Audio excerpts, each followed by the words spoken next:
নমস্কার বন্ধুরা, সামনেই আসতে চলেছে অন্নপূর্ণা পুজো। বাসন্তী পুজোর অষ্টমী তিথিতে এই পুজো পালিত হয়। মনে করা হয় যারা অন্নপূর্ণা দেবীর পুজো করেন তাদের সংসারে কখনো অভাব অনটন থাকে না, অর্থকষ্ট হয় না, খাদ্যের যোগান থাকে তাদের সারা বছর।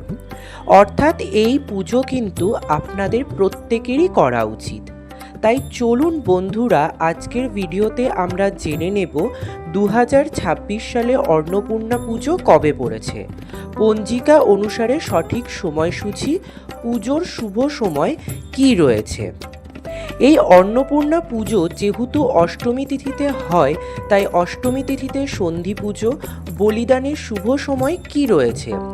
এছাড়াও আমরা জেনে নেব এই দিন বাড়িতে আপনারা কি কি উপকরণ দিয়ে, কি নিয়মে এবং সহজ সরল মন্ত্র উচ্চারণ করে কিভাবে মা অন্নপূর্ণা দেবীর পুজো করবেন, মাকে কি কি ভোগ অর্পণ করবেন যাতে মা অত্যন্ত প্রসন্ন হন। সমস্তটাই আমরা আজকের ভিডিওতে জেনে নেব। তো চলুন বন্ধুরা, আর দেরি না করে ভিডিওটি শুরু করা যাক। যদি আমার চ্যানেলে নতুন হয়ে থাকেন তাহলে অবশ্যই চ্যানেলটি সাবস্ক্রাইব করে এবং ভিডিওতে একটি লাইক করে দেবেন। শেষ পর্যন্ত সাথে থাকবেন। আশা করি ভিডিওটি আপনাদের জন্য খুবই হেল্পফুল হবে। ভিডিওর মূল পর্বে যাবার আগে মা অন্নপূর্ণা দেবীর অশেষ কৃপা পেতে কমেন্ট বক্সে লিখুন জয় মা অন্নপূর্ণা দেবীর জয়।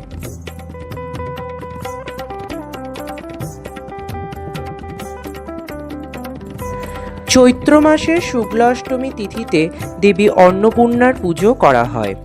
দেবাদিদেব মহাদেবের ভিক্ষার ঝুলি যিনি অন্ন দ্বারা পরিপূর্ণ করেন তিনি হলেন দেবী অন্নপূর্ণা। দেবী শুধুমাত্র দেবাদিদেব মহাদেবের ঝুলি পূর্ণ করেন না, দেবী অন্নপূর্ণা অন্নদাত্রী। দেবীর কৃপায় ঘুচে যায় সমস্ত অভাব, সংসার হয়ে ওঠে পরিপূর্ণ। পুরাণ মতে দেবাদিদেবের সঙ্গে দেবী অন্নপূর্ণার মতবিরোধ হলে দেবী অন্নপূর্ণা কৈলাস ত্যাগ করেন। ফলে শুরু হয় খাদ্যের অভাব, ঘটে মহামারী। ভক্তগণকে সেই বিপদ থেকে উদ্ধারের জন্য দেবাদিদেব ভিক্ষার ঝুলি নিজের কাঁধে তুলে নেন। কিন্তু দেবীর মায়ায় ভিক্ষারও আকাল ঘটে, ভিক্ষাও মেলে না। অবশেষে দেবাদিদেব শোনেন কাশীতে এক নারী সকলকে অন্নদান করছেন। দেবীকে চিনতে মহাদেবের একটু দেরি হয় না।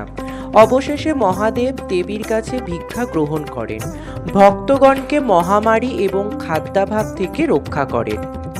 চৈত্র মাসের শুক্লা অষ্টমীতে কাশীতে দেবী অন্নপূর্ণা অবতীর্ণ হন। নিষ্ঠা ভরে দেবীর আরাধনায় সংসার হয়ে ওঠে পরিপূর্ণ। তো চলুন বন্ধুরা, এবার আমরা জেনে নেব এই বছর অর্থাৎ 2026 সালে শ্রী শ্রী অন্নপূর্ণা পুজো কবে পড়েছে। 11ই চৈত্র 26শে মার্চ বৃহস্পতিবার, যেই দিনে বাসন্তী পুজোর অষ্টমী রয়েছে সেই দিনে অন্নপূর্ণা পুজো করতে হবে আপনাদের। অষ্টমী তিথি কখন থেকে শুরু হচ্ছে? অষ্টমী তিথি শুরু হচ্ছে 10ই চৈত্র ইংরাজির 25শে মার্চ বুধবার বিকেল 4:47 থেকে, এবং অষ্টমী তিথি শেষ হচ্ছে 11ই চৈত্র ইংরাজির 26শে মার্চ বৃহস্পতিবার দুপুর 2:28। এই পরিস্থিতিতে উদয় তিথি অনুযায়ী আপনাদেরকে কিন্তু 26শে মার্চ অর্থাৎ বৃহস্পতিবার এই দিনেই বাড়িতে অন্নপূর্ণা পুজো করতে হবে। এই দিনটি অত্যন্ত শুভ দিন, মা লক্ষ্মীরও পুজো দিন বৃহস্পতিবার। তাই অবশ্যই এই দিন অন্নপূর্ণা দেবীর পুজো করবেন প্রত্যেকে। এই দিন সন্ধি পুজোর শুভ সময় থাকছে দুপুর 2:04 থেকে শুরু করে দুপুর 2:52 মধ্যে। তবে যেহেতু বৃহস্পতিবার আপনারা মা লক্ষ্মীরও পুজো করবেন, তাই বেলা 11টার মধ্যে আপনারা পুজো করে নেবেন। আর যারা মায়ের কাছে পুজো দিতে যেতে চান, বাসন্তী পুজো যে হচ্ছে ওখানেও যদি পুজো দিতে যেতে চান তাহলে সমস্ত উপকরণ নিয়ে পুজো দিতে পারেন। এবারে বলিদানের শুভ সময় কি রয়েছে সেটি আমরা জেনে নেব। দুপুর 2:28 মধ্যে বলিদানের শুভ সময় থাকছে। পরের দিন 27শে মার্চ শুক্রবার, এই দিনে রামনবমী রয়েছে। রামনবমী ব্রত যারা পালন করছেন সকাল 12:20 মধ্যে নবমীর পুজো দিয়ে দেবেন, কারণ এরপরে নবমী কেটে যাচ্ছে। এবারে চলুন জেনে নেওয়া যাক কি কি উপকরণ দিয়ে আপনারা পুজো করবেন। প্রধান উপকরণ প্রতিমা বা পট বা চিত্র। যদি আপনাদের কাছে মা অন্নপূর্ণা চিত্র না থাকে তাহলে মা দুর্গার চিত্র বসাতে পারেন, অথবা আপনারা মা লক্ষ্মীর ঘটেও মা অন্নপূর্ণাকে পুজো করতে পারেন। নতুন শাড়ি ও গয়না, ঘট ও ঘট স্থাপনের সামগ্রী। ঘট স্থাপন করবেন। ঘট স্থাপন করতে যা কিছু সামগ্রী লাগে: নতুন মাটি বা তামার পাত্র, জল, পঞ্চশস্য, পঞ্চরত্ন, সিঁদুর, আম্রপল্লব, শশীর ডাব বা নারকেল, গামছা, নৈবেদ্য, নতুন চাল অর্থাৎ আতপ চাল, 5 রকমের ফল, 5 রকমের মিষ্টি, সবজি। পুজো সামগ্রীর মধ্যে রয়েছে ধূপ, প্রদীপ, ঘি বা তেলের, ধুনুচি, চন্দন, সিঁদুর, ফুল, বিশেষত লাল ফুল লাগবে, পদ্ম ফুল এবং বেলপাতা। ভোগ হিসেবে লাগছে অন্নভোগ, কিন্তু মা অন্নপূর্ণাকে অবশ্যই অর্পণ করবেন।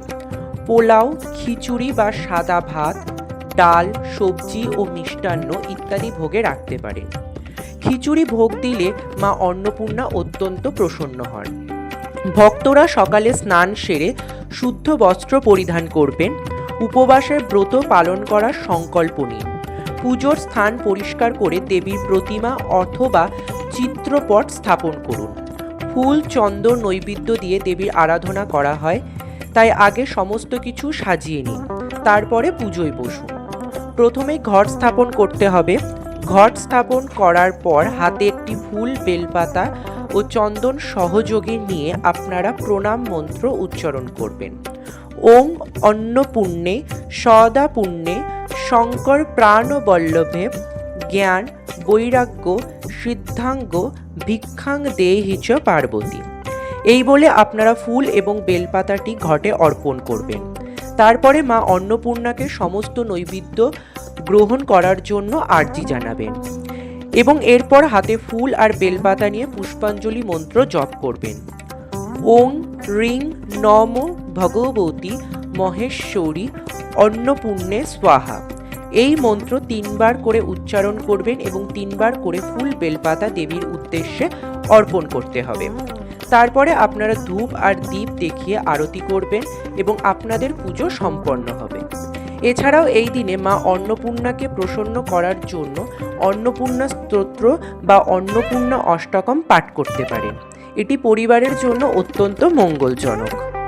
তো বন্ধুরা, আজকের ভিডিওটি এই পর্যন্তই। খুব তাড়াতাড়ি নতুন কোনো ভিডিও নিয়ে আসছি। সেই সমস্ত ভিডিও দেখার জন্য অবশ্যই চ্যানেলটি সাবস্ক্রাইব করে সাথে থাকবেন। সামনে নীলষষ্ঠীর ভিডিও আসছে, সেই ভিডিও দেখার জন্য চ্যানেলটি সাবস্ক্রাইব করে সাথে থাকবেন। আর ভিডিওটি যদি হেল্পফুল হয়ে থাকে বন্ধুদের মধ্যে অনেক বেশি করে শেয়ার করবেন। ধন্যবাদ।